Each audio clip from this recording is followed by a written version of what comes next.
না ফেরার দেশে পাড়ি জমালেন নারী উদ্যোক্তা রুবিয়াত ফাতেমা তনির স্বামী শাহাদাত হোসাইন। ইন্না লিল্লাহি ওয়া ইন্না ইলাইহি রাজিউন। দীর্ঘদিন ধরে ব্যাংককে চিকিৎসাধীন থাকার পর মঙ্গলবার স্থানীয় সময় দিবাগত রাত ৩টা ৩ মিনিটে মারা গেছেন তিনি। সামাজিক যোগাযোগ মাধ্যমে স্বামীর মৃত্যুর খবরটি নিজেই জানিয়েছেন তনি। বিস্তারিত ডেস্ক রিপোর্টে। বুধবার নিজের ভেরিফাইড ফেসবুক পেজে একটি পোস্টে তনি লিখেছেন, সে আর নাই। ব্যাংকক সময় রাত ৩টা ৩ মিনিটে আমাকে সারা জীবনের মতো একা করে চলে গেছে।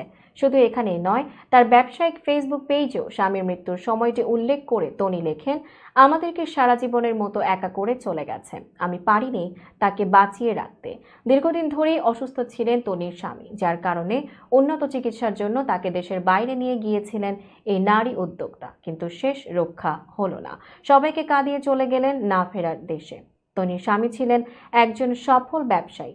যদিও দুজনের বয়সের ব্যবধান নিয়ে সামাজিক যোগাযোগ মাধ্যমে কটাক্ষের মুখে পড়েন এই নারী উদ্যোক্তা, এসবের জবাবও দিয়েছেন তিনি। শাহাদাত হোসাইন তনির দ্বিতীয় স্বামী। প্রথম স্বামীর সঙ্গে বনিবনা না হওয়ায় বিচ্ছেদের পথে হাঁটেন তিনি।